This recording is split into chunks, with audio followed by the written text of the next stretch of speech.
महावीर बिनो हनुमान, राम जासु जस आप बखाना। प्रणव पवन कुमार, खल बल कागज ज्ञान घन, व्यास हृदय आगार, बसहि राम सन चापधर। भगवत कथा रसिक मीडिया सुश्रोता वृंद, भक्तिमती देवियों,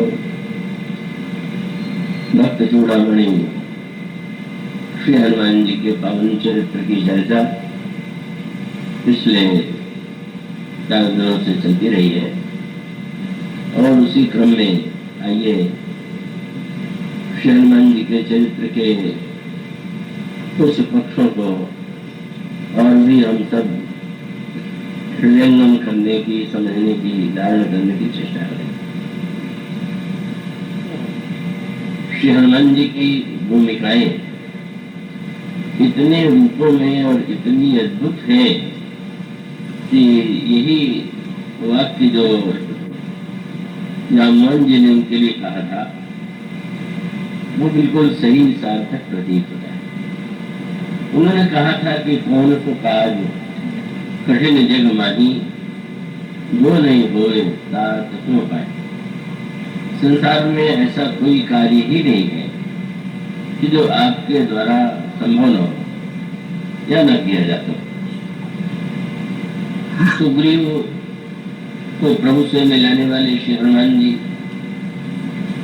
सुग्रीव को राज्य दिलाने वाले हनुमान जी, और सुग्रीव यदि विषय वासनाओं में डूब करके भगवान के कार्य की विस्मृति करने की दिशा में बढ़ रहे हों, उन्हें चैतन्य करके पुनः भगवान के कार्य की दिशा में ले जाने का महान कार्य भी हनुमान जी ने किया।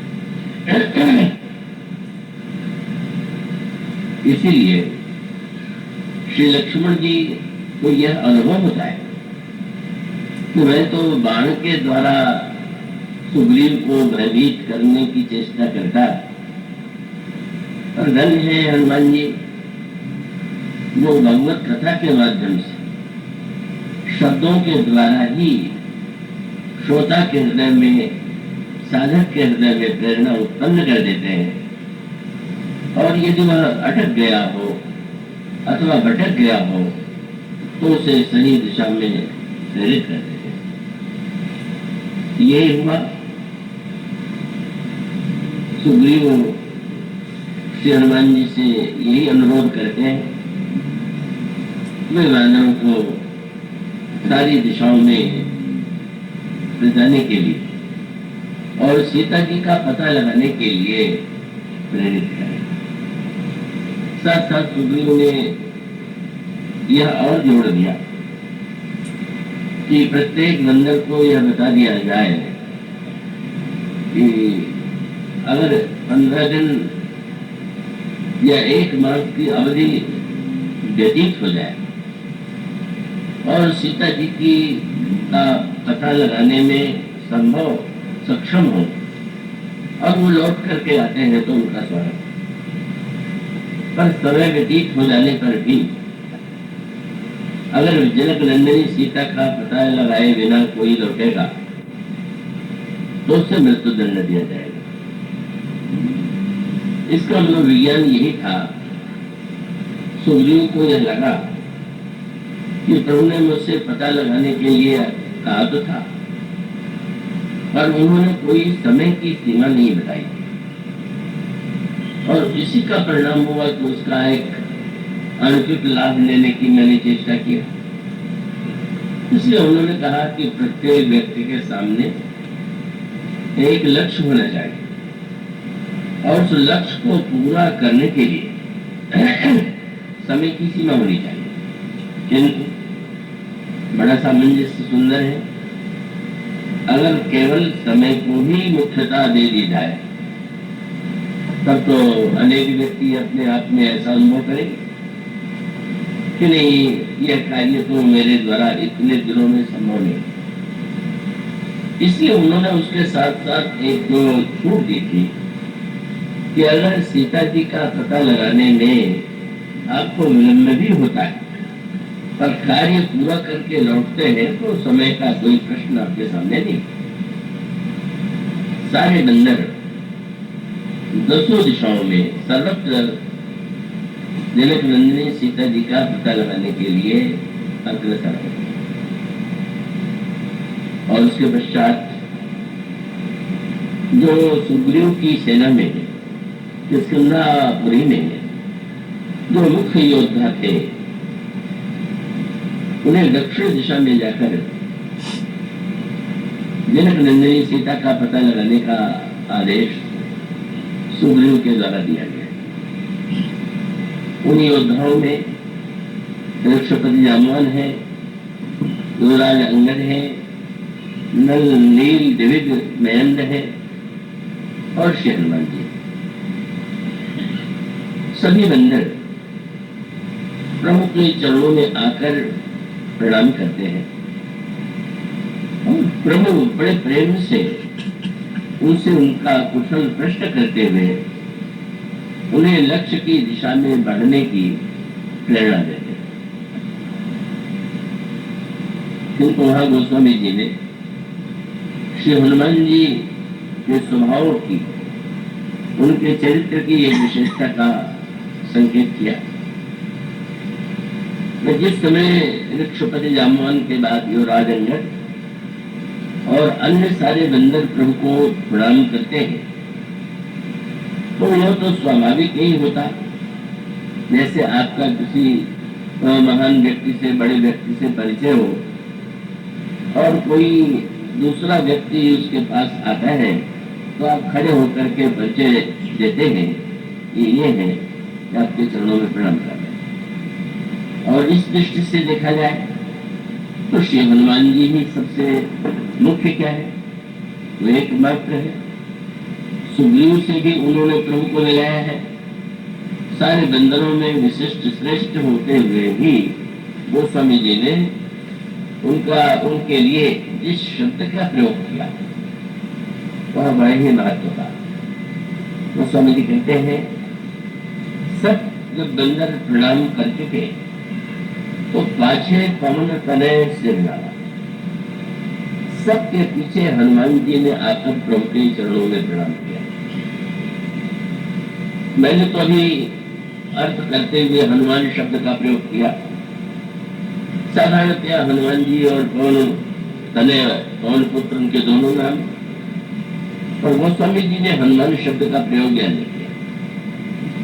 गोस्वामी जी ने कहा पाछे पवन तनय, और इसका एक विशेष कारण ये है कि यूं तो साहित्य में जो शब्द होते हैं तो उसका पूर्व कोई पर्यायवाची शब्द भी होता है, और साधारणतः व्यक्ति दोनों शब्दों को एक ही अर्थ में लेता है।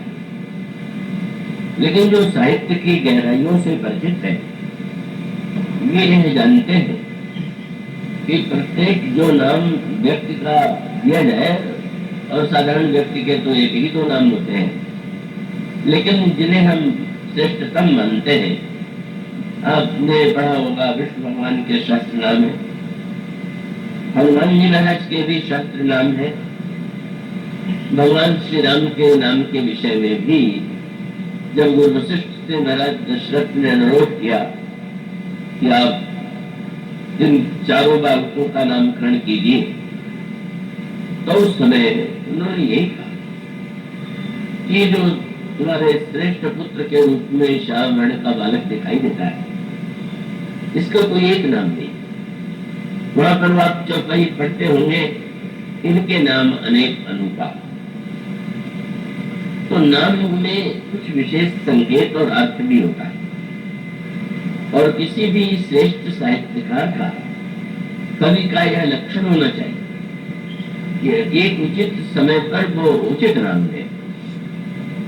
और ये गोस्वामी जी का तो कहने क्या है, जितना धर्म दर्शन और अध्यात्म का तत्व उनके ग्रंथ में विद्यमान है, उतना ही साहित्य की महिमा और गरिमा भी दृष्टिगोचर होती है। गोस्वामी जी ने यहाँ पर श्री हनुमान जी का जो प्रसिद्ध नाम हनुमान है उसका प्रयोग नहीं किया, आपने फिर ये कहा कि पाछे कौन करे, और इसके पीछे निहित तात्पर्य क्या है? आगे पीछे बीच में स्वाभाविक है कि व्यक्ति जो है आगे रह करके अपने आप में गर्व का अनुभव करता है, और पीछे व्यक्ति हो सकता है कि उसके मन में थोड़ा सा अपने लिए यह भावना हो कि शायद उसे उतना महत्व नहीं मिला। पर ऐसे क्यों अवसर होते हैं कि जहां पर व्यक्ति स्वयं ही पीछे रहना चाहता है?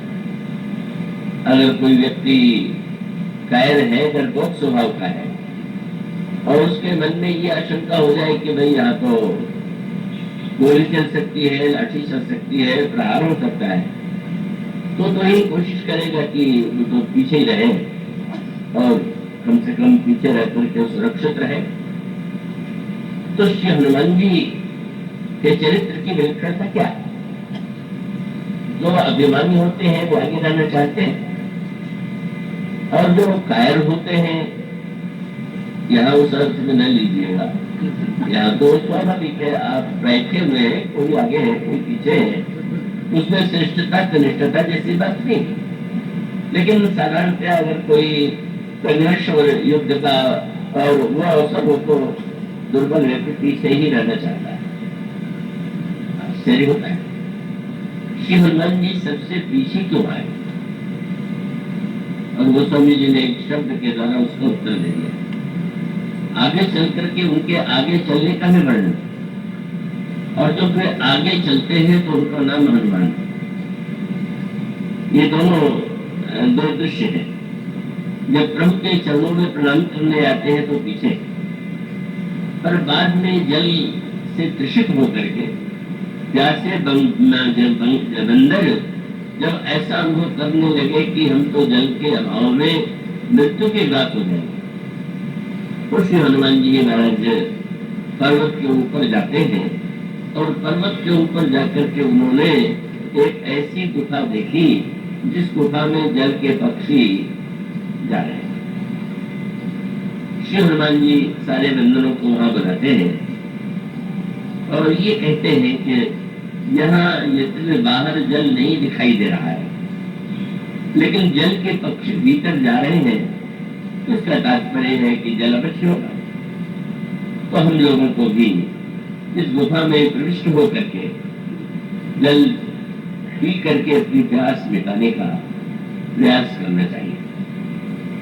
पर यहाँ श्री हनुमान जी जो है पीछे, तो इस गुफा में आगे चलने के लिए कोई प्रश्न नहीं, और तब वहां पर आपको यह शब्द भी मिलेगा कि आगे के हनुमंत नहीं मिला। सबने ये अनुरोध किया कि आप आगे चलिए। हनुमान जी का आगे होना, और वही हनुमान जी जब सबसे पीछे दिखाई दे तो स्वामी जी कहते हैं वो तो पवन तन है। और इसका तात्पर्य क्या है? हनुमान जी तो वस्तुतः सेवा के लिए जब वे आवश्यकता अनुभव करते हैं तो आगे रहते हैं, और जब वे अनुभव करते हैं कि उनके लिए आगे रहना अनुचित होगा, अनावश्यक होगा, तो पीछे रहते हैं। और पूरे चरित्र में आप यही तो चित्र पाएंगे। हनुमान जी कहीं छोटे हो जाते हैं, कहीं और छोटे हो जाते हैं, कहीं विशाल हो जाते हैं, कहीं भारी हो जाते हैं, कहीं हल्के हो जाते हैं। ये हनुमान जी के जो विविध रूप हैं, इसका संबंध योग सिद्धि से तो है ही, और वो तो वो शंकर जी के अवतार के रूप में ही उनका वर्णन किया गया। पर अगर चरित्र की दृष्टि से विचार करके देखें तो हनुमान जी का यह चरित्र हम सब लोगों के लिए बहुत बड़े महत्व का संकेत देने वाला है। और इसका अभिप्राय ये है कि व्यक्ति अगर स्वयं अपने आप को समय और आवश्यकता के अनुकूल परिवर्तित कर सकता है, अगर उसके अंतःकरण में कोई ऐसी गहरी एक धारणा गांठ उसने बांध लिया हो, तो वो समय के अनुकूल लक्ष्य की पूर्ति के लिए स्वयं अपने आप को उस रूप में प्रस्तुत कर ले। यह श्री हनुमान जी के चरित्र का जो तत्व है, अगर व्यक्ति जीवन में उसको उतार सके तो निश्चित रूप से ऐसे व्यक्तियों के द्वारा समाज धन्य होता है और समाज को ऐसे व्यक्ति प्राप्त होते हैं कि जो बिना अपने आप को महत्व दिए लक्ष्य को महत्व देते हैं। यहाँ और बताने का अभिप्राय क्या है? जैसा कि आपके सामने 2 दिन पहले यह वाक्य कहा गया था कि हनुमान जी का चरित्र बड़ा रहस्यमय है और जिन रूपों और नामों में उनका परिचय दिया गया है वे एक और शंकर के अवतार है, पवन के पुत्र है, केसरी और अंजना के पुत्र है, भगवान सूर्य के शिष्य है, सूर्य को अपने मुख में धारण करने वाले भी है। यह हनुमान जी के चरित्र में जो घटनाएं हैं उनके अर्थ को हम ग्रहण करने की चेष्टा करें। पवन की विशेषता क्या है? संसार में समस्त धर्मों में सबसे अधिक कठिन धर्म क्या है? और तब जब भी आप इस पर विचार करेंगे तो सारे ग्रंथों में, पुराणों में और मानस में यही बताया गया कि सेवा धर्म से अधिक कठिन कोई धर्म नहीं। सेवक धर्म कठिन रहेगा। और यह एक वाक्य और जोड़ दिया गया कि सेवा धर्म इतना कठिन है कि भगवान शंकर जिस पर्वत पर निवास करते हैं उस कैलाश को उठा लेना भी संभव है। रावण ने उठा ही किया, लेकिन उन्होंने कहा कि कैलाश पर्वत को उठाना संभव है पर हर गिरते गुरु सेवक धर्म, सेवा धर्म को उठा लेना ये तो कैलाश पर्वत को उठा लेने से भी अधिक है। और वैसे भी नीति शास्त्र में भृत्य जी का जो ही शतक है उसमें वे कहते हैं कि सत्य तो ये है योगी बनना संभव है, योगी हो जाना कठिन होते हुए भी संभव हो सकता है, पर जो धर्म सेवा का है वो तो योगियों के लिए भी कठिन है। और इसका तात्पर्य क्या है कि हम और आप जो जीवन व्यतीत करते हैं साधारणतः अपने सुख के लिए और अपनी इच्छा की पूर्ति के लिए, और हमारे सारे व्यवहार का आधार यही होता है। जो हमें उचित लगता है, जो हमें प्रिय प्रतीत होता है, हम उसी दिशा में बढ़ते हैं और वही करना चाहते हैं। सेवक का अभिप्राय ये है कि जिसका अपना कोई मन नहीं, जिसकी अपने मन को जिसने अपने स्वामी के मन से एकाकार कर दिया, उसकी स्वयं की अपनी कोई बुद्धि नहीं, अपने बुद्धि को भी पूरी तरह से भगवान को अर्पित कर चुका है। उसका चित्त जो है वो स्वयं अपने चित्त की एकाग्रता नहीं है, वह उस चित्त को भी भगवान से एकाकार कर देता है और उसका अपना व्यक्तिगत कोई अभिमान नहीं। ऐसी स्थिति में अपने अंतःकरण के अनुकूल कार्य करना यह तो बड़ा सरल है। और अगर और थोड़ी गहराई से विचार करें तो विषयी चलता है अपने मन के अनुकूल, साधक चलता है अपनी बुद्धि के अनुकूल, और जो अभिमानी होते हैं वे तो कहने क्या है, वो स्वयं ही अपने मन के अनुकूल नहीं चलते, दूसरों को भी कहते तो वैसे ही चलो, और कुछ हो गया। तो ऐसी स्थिति में यह सेवा धर्म तो बड़ा कठिन है। और इसलिए रामायण में सर्वत्र ही संकेत आता है कि महानतम सेवक प्रमुख के 3 हैं और वे महानतम 3 सेवक है श्री भरत, श्री लक्ष्मण और श्री हनुमान। और तीनों की सेवा अद्भुत अद्भुत है और अद्वितीय। और अगर उन तीनों में भी हम वो विचार करके देखें तो ऐसा लगता है कि श्री हनुमान जी इसमें सबसे आगे। और उसका अभिप्राय यह है, श्री भरत में यही वृत्ति है। सारे अयोध्या वासियों से यही श्री भरत ने कहा कि राज्याभिषेक की सारी सामग्री लेकर हम लोग चले और गुरुदेव जो है वन में ही हमारे प्रभु श्री राम का राज्य रखाए। लेकिन जब चित्रकूट में सभाएं हुई और उस सभा के बाद एक ऐसा अवसर आया कि भगवान श्री राम ने भरी सभा में एक घोषणा किया। और वो घोषणा क्या थी? भगवान राम ने कहा कि मैं भरत स्पष्ट घोषणा करता हूं कि मेरे पिताजी मेरे लिए इतने पूज्य हैं कि मैं तो उनके ऋण से मुक्त हो ही नहीं सकता। और गीता की रामायण में तो श्री राम का यह वाक्य आता है कि उन्होंने कहा कि मैं तो अपने शरीर के चर्म का चमड़े का अगर जूता पिताजी को पहनाऊं तो भी पूर्ण न हो पिता दशरथ थे, ऐसा खाल कढ़ाई खैचिया करते जो पुतपगता नहीं करावो होम न पुत्र पूर्ण पिता दशरथ थे तेही के वचन में इतना सम्मान। पर इतना होते हुए भगवान श्री राम ने कह दिया भरत मैंने निर्णय कर लिया कि सब मेरे पिता महान थे। और मैं आज स्पष्ट कह देता हूँ कि राखेऊ राम सत्य मन त्यागी तुम परिहरऊ प्रेम पन लागी। मेरे पिताजी ने सत्य के लिए मुझे मेरा त्याग किया और मेरे प्रेम में प्राण का परित्याग कर दिया। ऐसे महान पिता का वचन मिटाने में मुझे अत्यंत शोष होगा, लेकिन तेई के अधिक तुम्हारा सपना। मेरे मन में उनसे भी अधिक संकोच तुम्हारा और मैं स्पष्ट घोषणा करता हूं कि भरत कहे सोई किए भलाई असकंज राम रहे अरमाई। जो भरत कहेंगे मैं वही करूं। अब जब प्रभु ने श्रीमुख से यह वाक्य कहा और भी इसको बल देते हुए कहा कि मन प्रसन्न कर सब कुछ कर कहूं करो सो याद। अयोध्या वासियों की प्रसन्नता की सीमा नहीं रही। हम लोग आए प्रभु को लौटाने के लिए और भरी सभा में प्रभु यह कह रहे हैं कि भरत तुम जो कुछ कहोगे संकोच छोड़ करके अभी मैं वही करूंगा। अब क्या विलंब है? अब तो श्री भरत कहेंगे और प्रभु लोग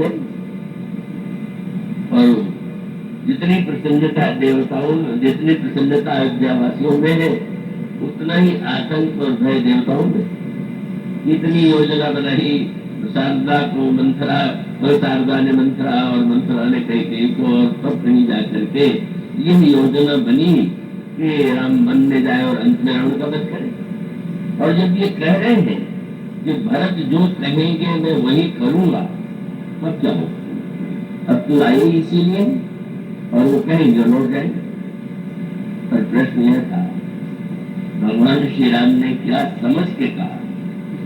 यही रहस्य जो बात के प्रभु ने श्री भरत से कहा और किसी से नहीं कर सकते और लोगों के कान में यही शब्द गूंज रहा था कि जो भरत कहेंगे मैं करूंगा। और भगवान राम ने जो दो शब्द जोड़े थे उसकी गहराई को लोग नहीं समझ पाए। और दो शब्द क्या थे? एक तो ये कहा कि तुम संकोच छोड़ो और दूसरी बात ये कह दिया कि प्रसन्न मन से। और एक बात यह नहीं कह दिया पिताजी का वचन मिटाने में मुझे सोच अवश्य हुआ, लेकिन तुम्हारा संकोच उससे अधिक। जो कहा भगवान श्री राम ने, भगवान राम जानते थे कि सेवा धर्म अगर किसी के चरित्र में साकार हो रहा है तो भरत। और तब ये प्रश्न प्रभु के मन में उस समय आया था जब यह समाचार मिला कि चतुरंगिनी सेना लेकर भरत आ रहे हैं। तो प्रभु बड़े व्याकुल समझ गए भरत मुझसे राज्याभिषेक और उसके बाद लौटाने के लिए आ रहा है। और तब प्रभु ने सोचा जैसे कोई व्यक्ति नदी में जाए और नदी के जल में घबराहट लगने लगे, क्योंकि जल बहुत गहरा होता जा रहा है और डर ये है कि जरा सा आगे बढ़ेंगे तो डूब जाएंगे। तो जो जो जल में व्यक्ति आगे बढ़ता है घबरा जाता है। लेकिन जल में अगर जाते हुए अचानक व्यक्ति को ऐसा स्थान मिल जाए जहाँ पर वो पृथ्वी हो और उस पृथ्वी पर खड़ा हो जाए तो एक सांस लेता है कि नहीं। गोस्वामी जी ने भगवान राम के मनस्थिति का यही संकेत दिया। प्रभु ने सोचा आज तक भरत ने मुझसे कभी कुछ करने के लिए नहीं, कुछ नहीं मांगा, और आज अगर जिस भरत ने कभी कुछ न मांगा हो मुझसे यदि यह कहे कि मुझे मैं आपसे ये चाहता हूँ, तो क्या मेरे लिए संभव है कि मैं नहीं कर सकता? जो बार बार मांगे तो आप भी तो यही होगा कि बार बार मांगे तो आप तो फिर तो मांगते ही रहते। लेकिन जब किसी ने कभी ना मांगा हो तो फिर तो एक मन में संकोच बन जाता है, तो वो संकोच प्रभु को होगा। लेकिन गोस्वामी जी ने बहुत सुंदर बात की। क्या उस चौपाई के अर्थ पर आप ध्यान दें, भरत स्वभाव समुझ मन माही प्रभु चित हित चिति पाव। और जो है सोच रहे हमें क्या भरत आ रहा है, कहेगा अगर मैं लौट जाता हूँ तो सारी योजना नष्ट हो जाएगी और सत्य की मर्यादा भी नष्ट हो जाएगी। श्री भरत को लगा, प्रभु को लगा कि अब तो भाई भरत के प्रेम में डूबना ही हो, भरत के स्नेह में डूबने को छोड़ के मेरे पास कोई उपाय नहीं। तो गोस्वामी जी इतनी बड़ी बात कहते हैं कि भरत में ही डूब रहे थे और भरत के सहारे से ही बच गए। जिस नदी में आप डूब रहे हो और उस नदी में कोई ऐसी जमीन निकल आई तो प्रभु ने स्वयं सोचा मैं चिंता क्यों कर रहा हूं, मुझे चिंता बिल्कुल नहीं करना चाहिए। क्यों नहीं करना चाहिए? गोस्वामी जी का शब्द क्या? समाधान तब भाव यह जाने क्या भरत कहे पहले। बोले आज तक भरत ने मेरी आज्ञा का पालन किया है, मुझसे कभी कुछ करने के लिए नहीं कहा। तो क्या ये हो सकता है कि जिस भरत ने आज तक नहीं कहा आज्ञा कहेगा क्या? नहीं। लोगों को लगता होगा कि भरत कहेंगे, और जिस भरत ने नहीं कहा वो आज भी नहीं कहेगा। और दूसरा शब्द साधु है भरत। साधु शब्द का अर्थ क्या? वो दूसरे के कार्य को बनावे वो साधु। पर कारण कारण देह धरे पर जन्य यथार्थ भय दर्शो निज नीर सुधा के समान किए सब ही विधि सज्जनता परसो। मानो बादल से यह कवि निवेदन करता है कि तुम्हारा तो जीवन ही दूसरों को जल देने के लिए। तो संत तो उसी प्रकार से साधु जो है वो तो दूसरों का कार्य बनाता है, इसलिए भी कोई चिंता की बात नहीं। और तीसरा शब्द और जोड़ दिया सयाने। भगवान राम के दो भक्त हैं, एक अयाने और एक सयाने। अयाने लक्ष्मण जी और सयाने भरत जी। भगवान राम ने परशुराम जी से यही कहा महाराज इस पर आप रुष्ट मत हो जाइए, कितनी ढिठाई से बोल रहा है, मुझसे बराबरी कर रहा है। तो भगवान राम ने कहा कि महाराज ये जो बालक है आपका प्रभाव नहीं जानता, और जो पे प्रभु प्रभाव पर जाना कहो कि बराबर करत अयाना ना समझे, तो समझदार तो नहीं है और ये तो अभी बच्चा है। परशुराम जी को बड़ा क्रोध आया, इतने स्वस्थ ऐसा शरीर, तो पूछा कितने वर्ष का बच्चा है? तो भगवान श्री राम ने कह दिया कि सूद दूध मुख करिए देखो, ये तो दूध मुहा बालक है और दूध मुहे बालक से कोई सयानेपन की आशा करे तो शायद ठीक नहीं है। मानो प्रभु भाषा बोल रहे हैं, परशुराम जी को तो संतोष नहीं हो रहा, पर प्रभु उपाधि लक्ष्मण को यही देते हैं कि ये तो अयाना। और श्री भारत के लिए भरत कहे मैं सांस अयाना होने का अपना आनंद है और सयाना होने का भी अपना आनंद है। पर अयाना और सयाना की अपनी उपलब्धि, एक बालक का अयानापन उसके लिए सौभाग्य बन जाता है। जो वो अनजान है, नेक जानता है, उसकी सारी चिंता मां को करना, बेटा को करना।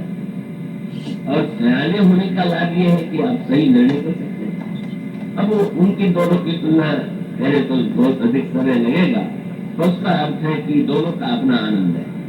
जब भगवान राम ने कहा कि तुम लक्ष्मण पूर्व पिता माता की सेवा करो, तो लक्ष्मण जी ने कहा कि क्या आपने मुझे भी सयाना समझ लिया है क्या? आपने जब परशुराम जी महाराज से मेरा परिचय दिया कि दूध हुआ है, तो क्या अब उस दूध से मैं वंचित किया जाऊंगा क्या? संसार में तो माँ बच्चे को दूध से कुछ दिन के बाद वंचित कर देती है, लेकिन लक्ष्मण जैसा भक्त जो केवल कृपा और स्नेह के दूध का ही निरंतर सेवन करता, प्रभु ही चुप होना था। सयानापन क्या? अब सयानेपन की परिभाषा तो बदल ही जाती है। इस युग के सयानेपन की परिभाषा पर वो स्वामी जी ने व्यंग्य किया। इस युग में सयाना कौन माना जाएगा? जो सोई सयान जो पर धनहारी, जो दूसरे का धन हड़प ले, जमीन हड़प ले, बड़ा सयाना है। अब सयाना का एक लक्षण वह है जो इस चीज की विशेषता है, जो कर दम्भ सो बड़ा चाहे, जो जितना दम्भ कर सके, दिखावा कर सके, अरे नहीं नहीं नहीं भाई, ये तो बड़े नियम, बड़े ही पवित्रता से रहते, स्पर्श नहीं करते, और ऐसे ऐसे कठोर नियम है।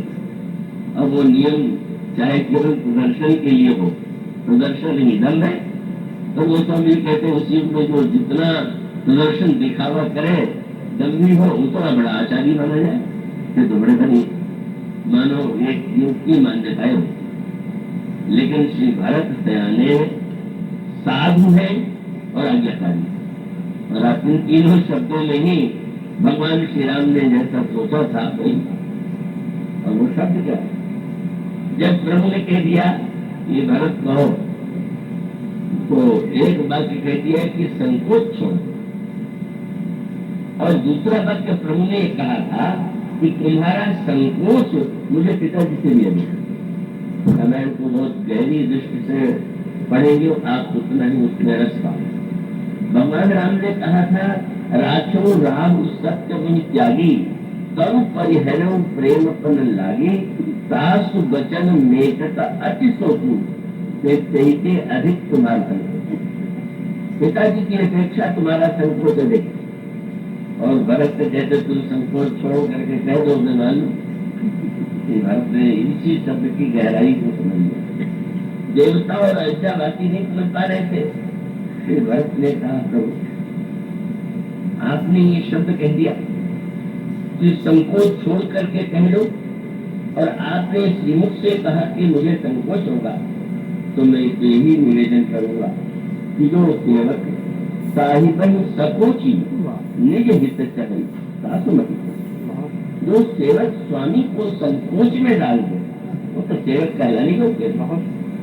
हम इतनी भरत को जानते बोले भरत जो है संकोच जीवन में छोड़ी नहीं। ये दोनों ऐसे हमारे दिव्य चरित्र है। श्री राम पवन राम सम स्वामी संकोची, एक और श्री राम के समान कोई संकोची नहीं, और दूसरी ओर श्री भरत के समान कोई संकोची नहीं।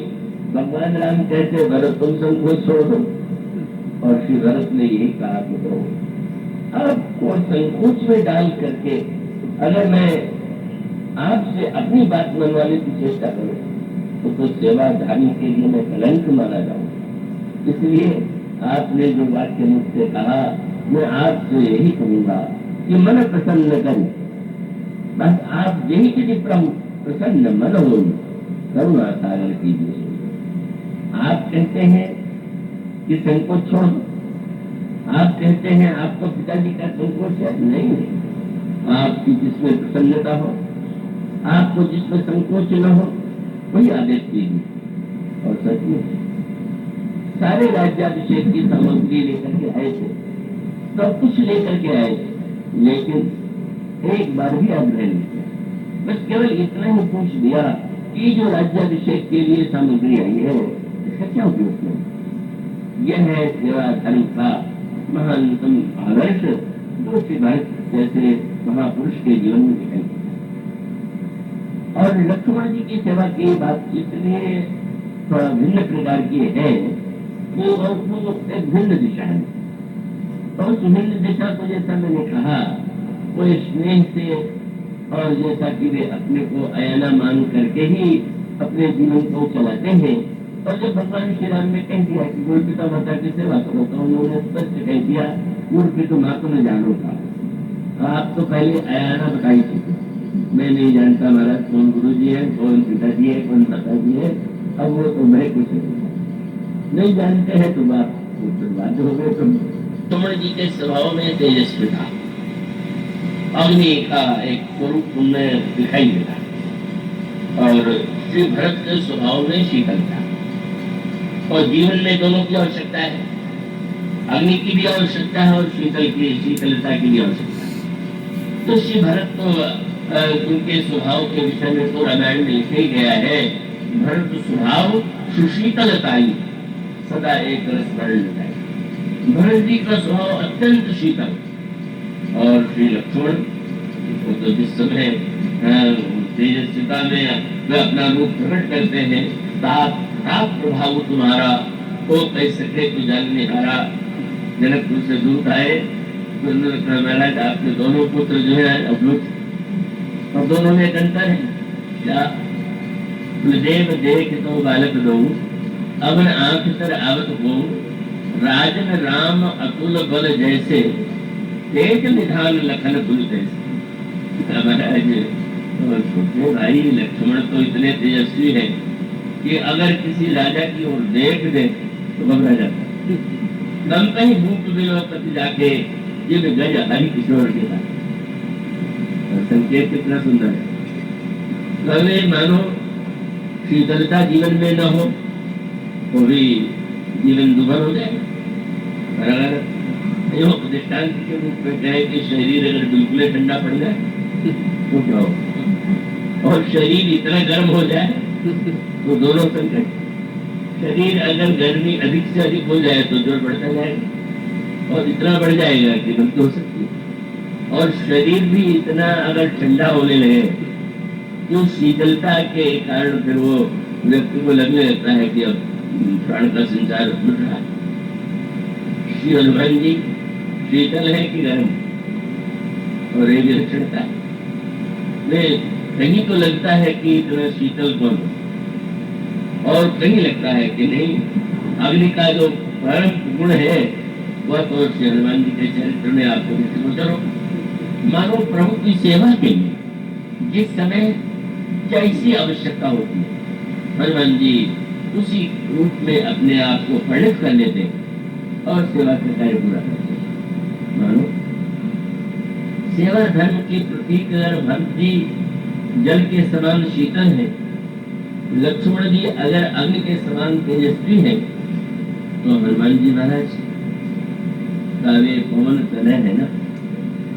पवन तनय शब्द में मानो वो कह सकते हैं यज्ञ की सेवा और जल की सेवा, वह भी जीवन के लिए आवश्यक है। लेकिन एक सेवा जो पवन की सेवा, वायु की सेवा, वह कैसी अनोखी है। अग्नि सर्वदा अपेक्षित नहीं होती, जल सर्वदा अपेक्षित नहीं होता, और हवा वायु यह तो मनुष्य के लिए परमावश्यक है। अगर मनुष्य के शरीर में श्वास प्रश्वास उसकी गति बंद हो जाए तो मृत्यु हो जाए। पर पवन की एक बड़ी विलक्षणता है, अग्नि सामने दिखाई देती, जल सामने दिखाई देता है, पर वायु कभी दृष्टिगोचर नहीं, पवन देवता कभी सामने नहीं दिखाई देते। और बिना सामने आए हुए निरंतर वो चलते हुए व्यक्ति को जीवित रख रहे हैं, उसकी थकान मिटा रहे हैं, उसको स्पंदन दे रहे हैं। और इसी का रहस्य तो प्रकट हुआ ना जब इंद्र ने वज्र का प्रहार किया प्रातः सूर्य के संदर्भ में, तो उस समय हनुमान जी मूर्छित हो गए। और तब यह कथा आती है कि कौन देवता ने तुरंत अपने आप को गति को रोक दिया और सारे देवता और प्राणी एक क्षण में लगा कि अब सारी सृष्टि बन जाएगी। इसके पीछे रहस्य ये है कि मनुष्य जो है इस वस्तु को मूल्यवान मानता है और लोग मूल्य को ही वस्तु की श्रेष्ठता का प्रमाण पत्र मानते हैं। ये तो सत्य नहीं। ये नहीं कि जो वस्तु जितनी दाम वाली हो उतनी अच्छी है और जिसका जितना कम दाम हो उतना उतनी बेकार है। लेकिन वो स्वामी जी ने कहा लोगों का यह मापदंड ठीक ही तो है। गौरी रामायण में उन्होंने कहा मणि माणिक महंगे किए, रत्न मणि माणिक के बड़े महंगे और सहंगे तृण जलनाश, घास सस्ती का अन्न महंगा हो तो भी हीरे और माणिक की तुलना में उसका दाम बहुत कम। क्या हीरे और माणिक की अपेक्षा दाम ये अन्न किसी काम का नहीं? हीरे माणिक के थोड़े लोग पहन सकते हैं, पर अन्न के बिना तो व्यक्ति जीवित नहीं रह सकता। और उसका मूल्य सोने का मूल्य, रत्न का मूल्य अधिक क्यों? क्योंकि वो दुर्लभ, कठिनाई से मिलता है, थोड़ा मिलता है। और अन्न उसकी तुलना में अधिक मात्रा में और तुलना में अधिक सरलता से मिलता है, इसलिए व्यक्ति ने अन्न का मूल्य कम माना। और अन्न से भी बढ़ करके जीवन में आवश्यक है जल। आप भोजन के बिना भी कई लोग उपवास करते हैं, अनशन करते हैं, पर जल उसके बिना तो व्यक्ति एक दिन में ही इतना बेचैन हो जाता है। लेकिन अन्न से भी सस्ता जो है, जिसका दाम कम है, वो जल। और जल से भी जिसका दाम कुछ है ही नहीं, वो है हवा। और जिस पवन के बिना व्यक्ति जीवित नहीं रह सकता, उसका दाम इसलिए कम उसने लगाया या दाम नहीं लगाया कि ये तो मिल ही रहा है। मानो पवन देवता ने कहा कि हम सुलभ हैं, तो उसका अर्थ तो भैया मान लेना कि नहीं, हम चाहे कैसा कर सकते हैं। तुम अनुभव करो कि हमारे बिना तुम्हारी क्या दशा होगी। मानो हनुमान जी पवन पुत्र के रूप में कोई विशेषता है। हनुमान जी का न होना, वाल्मीकि रामायण में एक प्रसंग आता है कि जब एक बार सारे बंदरों को, सारे योद्धाओं को, यहाँ तक कि श्री राम और लक्ष्मण को भी मेघनाद ने मूर्छित कर दिया, तो सबसे पहले जामवान जी की मूर्छा छूटी। और जामवान जी की जब मूर्छा छूटी तो उन्होंने देखा कि एक क्षण में अंगद की भी मूर्छा छूट गई। उन्होंने अंगद से कहा कि ये बताओ कि हनुमान जी जीवित है कि नहीं? आपने श्री राम के विषय में नहीं पूछा, लक्ष्मण जी के विषय में नहीं पूछा, सुग्रीव के विषय में नहीं, आप केवल यही क्यों पूछते ये हनुमान जी कितने की? उन्होंने यही कहा कि अगर हनुमान जी भी तो हम मृत्यु होने पर भी जीवित हो सकते हैं। फिर अगर हनुमान की मृत्यु हो गई तो हम जीवित होकर के मृत हो गए। मानो इतना प्रगाढ़ विश्वास है। और यही कहा जा सकता है कि श्री हनुमान जी के बिना तो रामायण में जो घटनाएं घटित हुई उसकी कल्पना भी नहीं हो सकती। और यही तो पवन के पुत्र का स्वरूप है। मानो वो स्वामी जी कहते हैं कि सबके पीछे चलने का अर्थ हनुमान जी का नहीं है, डरपोक नहीं है, पवन चलने। और आपने अनुभव क्या होगा, आप घूमने जा रहे हो तो घूमने जाते अगर हवा चले तो अगर हवा आपके सामने से इधर आ रही हो तो आपको चलने में कठिनाई पैदा हो।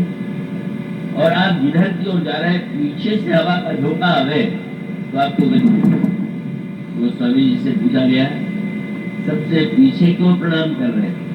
मुझे पवन कर रहे हैं। जैसे पवन जो है पीछे से गति देते, हनुमान जी पीछे रख करके सबको आगे बढ़ाते, सब प्रभु के पास जाए, सब प्रभु से आशीर्वाद प्राप्त करे, प्रभु के चरणों में जाकर के धन्य हो। ऐसी भूमिका हनुमान जी सबसे पीछे रहने वाले पवन तने।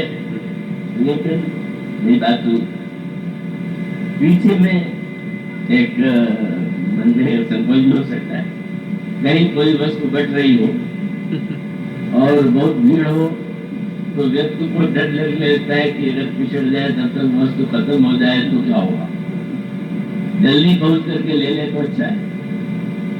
पर भगवान के यहाँ भीड़ लगी हुई थी। एक भक्त सबसे पीछे आया, भगवान ने कहा सब कुछ तो मैंने बांट दिया, तुम सबसे पीछे आए हैं, अब मैं तुम्हें क्या दूं? उसने कहा महाराज कुछ न बचा हो तो अपने आप को दे दीजिए, हमारे लिए प्रेम हो। वो आता है, दादू ने कहा, हे प्रभु, तन भी तेरा, मन भी तेरा, तेरा पिंड प्राण, ये शरीर आप, ये प्राण आप, ये जीवन आप। भगवान ने कहा दादू सब दे दिया, अपने लिए कुछ नहीं रखोगी क्या? तो मैंने बस एक ही वस्तु दे दीजिए। क्या? तन भी तेरा, मन भी तेरा, तेरा पिंड प्राण, सब कुछ तेरा, लेकिन तू है मेरा। यह दादू का ज्ञान, सब आपका है पर आप तो मेरे।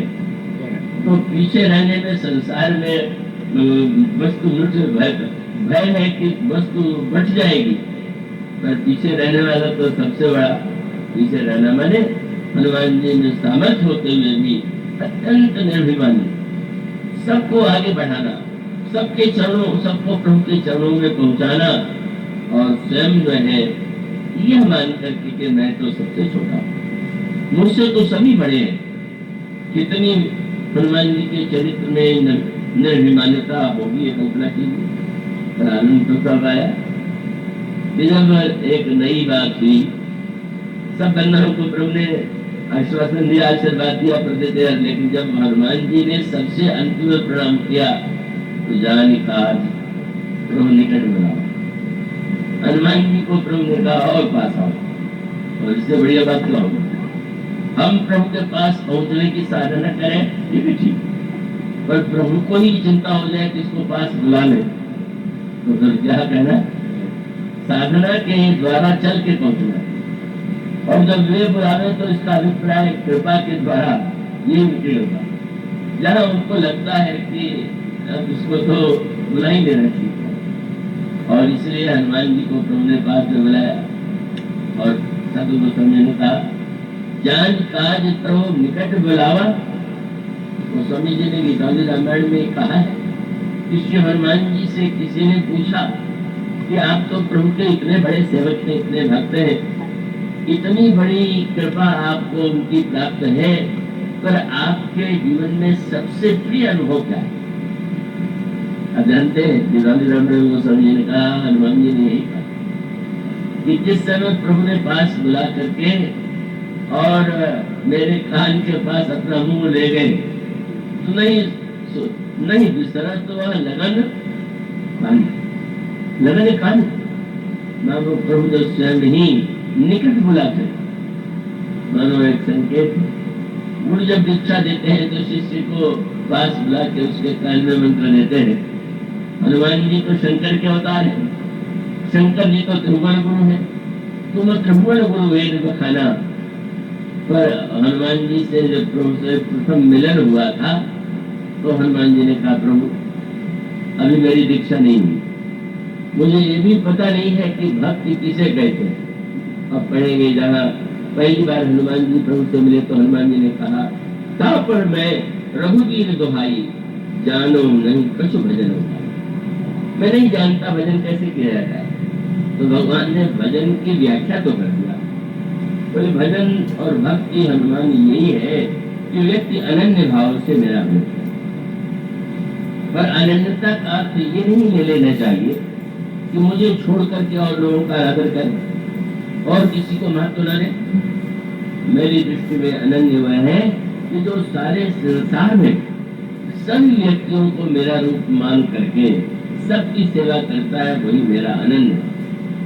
सो अनन्य से जाके मत न करई हनुमंत, मैं सेवक सचराचर रूप स्वामी होगा। पर तो ये तो उपदेश हुआ, संतों के पास आप जाते हैं, उपदेश लेते हैं, कभी कोई ऐसा होता है कि आग्रह मंत्र दान की करता है, लेकिन हनुमान जी को जब प्रभु ने पास बुलाया और कान के पास बुक ले गए तो गदगद हो गए। बोले पहले मिलन में प्रभु ने उपदेश तो दिया पर दीक्षा नहीं दी, और आज तो मैं हो। आज प्रभु मेरे कान के पास एक बंदर, मेरा एक शरीर ऐसा, और प्रभु ने स्वयं बुलाया। शिष्य गुरु के पास जाए, गुरु से प्रार्थना करे, जहाँ हनुमान जी को प्रभु ही बुलाते हैं, तो बोल गुरु शंकर आज एक नई दीक्षा का अनुभव कर रहे हैं। और वो दीक्षा क्या है? हनुमान जी को काज में बुला करके कान में एक बात की और एक कार्य किया, वही तो मंत्र था। क्या? प्रभु ने अपने हाथ की मुद्रिका उतार करके हनुमान जी को दे दिया और मुद्रिका में तो राम नाम। तो जब कोई गुरु मंत्र देता है तो भगवान नाम कहीं तो देता है। प्रभु ने दिया तो दूसरे रूप में, लेकिन वो हनुमान जी को लगा कि प्रभु ने तो मुझे आज मंत्र ही दे दिया। स्वयं श्रीमुख से अपना नाम प्रभु ने मुझे दिया। और प्रभु ने हनुमान जी ने कहा, बहु प्रकार सीत ही समुझाए, कई बल विरह वेग तुम्हारे। हनुमान, पवन पुत्र तुम जाओ और जनक नंदिनी के को मेरे बल का, मेरे विरह का वर्णन सुनाना और उनका समाचार लेकर के तुम यहाँ पर चले आओ। तुम्हें यह मुद्रिका मैं दे रहा। हनुमान जी की क्या दशा हुई? गोस्वामी जी ने लिखा, हनुमान जी को लगा कि आज मेरा पुनः नया जन्म हुआ, अन्नत जन्म सुफल कर माना, चलो हृदय धर कृपा निधाना। हनुमान जी को लगा आज कितना मैं सौभाग्यशाली हूँ। और हनुमान जी को कितना कठिन काम सौंपा गया, कोई नहीं कर सकता। भगवान रावण की सभा में अंगद को राजदूत बना के भेज सकते, पर जनक नंदिनी सीता के पास प्रभु का संदेश सुनाना, और संदेश को भी क्या सुनाना है? भगवान राम में कितनी सामर्थ्य है, कितना बल। विरह माने भगवान राम आपके लिए कितने दुखी है, कितना कष्ट है, तो विरोधी बात होगी। आप किसी के लिए आपके हृदय में कष्ट हो, पर क्या करें भाई, हम चाह के भी उसका दुख दूर नहीं कर पाते, तो ठीक नहीं। और आप किसी की सामर्थ्य को इतना बड़ा बता दें और उसके बाद कहें कि वो आपके लिए दुखी है, तो लगेगा क्या दुखी है। अगर इतने दुखी है और इतने शक्तिशाली है तो मुझे क्यों नहीं दिखा? बल और विरह दोनों विरोधी है। और ऐसा वक्ता जो बल और विरह दोनों का वर्णन एक साथ करते, वो हनुमान जी। चुनाव तो प्रभु ने बड़ा अनोखा किया। विरह का संदेश देने के लिए चुनाव हनुमान जी का। हनुमान जी बाल ब्रह्मचारी, जिनका विवाह हुआ नहीं, कभी विरह वियोग से लेना देना नहीं है, उसको प्रभु ने वियोग का दूत बना दिया। और वियोग का दूत बनाने के बाद कार्य सौंप दिया। हनुमान जी उसका निर्वाह कर सके। जब हनुमान जी प्रभु के प्रभाव की महिमा, प्रभाव का वर्णन करने लगे कि राम बाण रंग हुए जानकी, तब रूप कह जा तुराने की। हमारे प्रभु के बाण तो सूर्य के समान है, कई अंधकार उनके सामने टिक सकता है, लेकिन वर्णन जितना कठिन हो गया, जितना ऊंचा वर्णन हो गया, उतनी समस्या आ गई। तो फिर यही हो सकता है कि उनका स्वभाव बदल गया। प्रभाव तो बहुत तुम बताएंगे, पर लगता है कोमल चित कृपाल रघुराई, कपि के हेतु धरी निठुराई, सहजवान सेवक सुखदायक, प्रभु को सुरत करत रघुनायक। हाँ हाँ, वे बड़े कोमल स्वभाव के थे, पर लगता है वे मुझे भूल गए। ये तो बताओ, हमारे प्रीतम प्रभु कुशल से तो है। कितना कठिन एक वाक्य में उत्तर देना। हनुमान जी अगर कह दे कुशल से, तो इसका अर्थ है कि उनको कोई फर्क नहीं पड़ा, चाहे कितना भी वो बोले तो जो के तो। और कह दे कि नहीं नहीं दुखी है, तो फिर ईश्वर का ईश्वरत्व कम होता है। तो हनुमान सचमुच वो बल और विरह का एक ही वाक्य में, माँ तो कुशल प्रभु अन्य समय था। प्रभु तो कुशल ही कुशल है, लेकिन अगला वाक्य वो स्वयं तो सुख स्वरूप है, कुशल है, लेकिन तो दुख दुखी, तो कृपा बड़े दुखी है आपके। स्वयं दुख न होते हुए भी आपके दुख से दुखी। इतनी बार की महिमा सुना रहे हो, और मैंने स्वयं देखा है। आज मेरी रक्षा क्यों तक नहीं कर रहे? हनुमान जी ने उस समय बल और विरह को ऐसा एक रूप दे दिया। उनका प्रभु के बाण में सचमुच ऐसी सामर्थ्य, लेकिन क्या किया जाए? क्या उनका आपसे इतना प्रेम करते हैं, आप उनसे जितना प्रेम करती हैं, आपसे वे उससे दुना प्रेम करते हैं। आप उनकी याद करती हैं, लेकिन गलती आपकी याद में, आपके विरह में, आपके स्वर्ण में इतने डूब गए कि तब वियोग संभव दारुण दुख बिसरी गई महिमा सुबह। वो तो अपने बाण की महिमा कोई भूल गए हैं आपके प्रेम के कारण, आपकी याद में। ऐसी अनोखी बात, ऐसा विरह कि जिसमें प्रभु को अपनी महिमा भी भूल गई। इसलिए जब हनुमान जी से प्रभु ने कहा था कि बहु प्रकार सीते समझायो, तो जब हनुमान जी लौटने लगे तो माँ ने कहा तुमने मुझे तो समझा दिया और उनको भी समझा दिया, तुम्हें ऐसे हो कि दोनों को समझा सकते हो, मैं क्या समझाऊंगा। अब तुम मेरी याद मत दिलाना, क्योंकि तुम कह ही रहे हो कि याद में ही डूबे हुए हैं। तो इसलिए तात सत्र सुत कथा सुनायो, बाण प्रताप प्रभु समझायो। अब तुम उनके बाण की महिमा उनको याद करा देना, तुम उनको समझाओगे। ऐसा अद्भुत जिसकी भूमिका हो, प्रभु जिसको यह भाग सौंपे कि श्री किशोरी जी को समझावे, और श्री किशोरी जी जिसके लिए कहे प्रभु को समझावे। दोनों को जो मिलावे, दोनों के हृदय को, दोनों के अंतःकरण के प्रेम का जो दिव्य तत्व रहस्य जानने वाला है, वो श्री हनुमान जी की भूमिका अद्भुत है। आज इतना ही, इसके बाद की चर्चा कल होगी।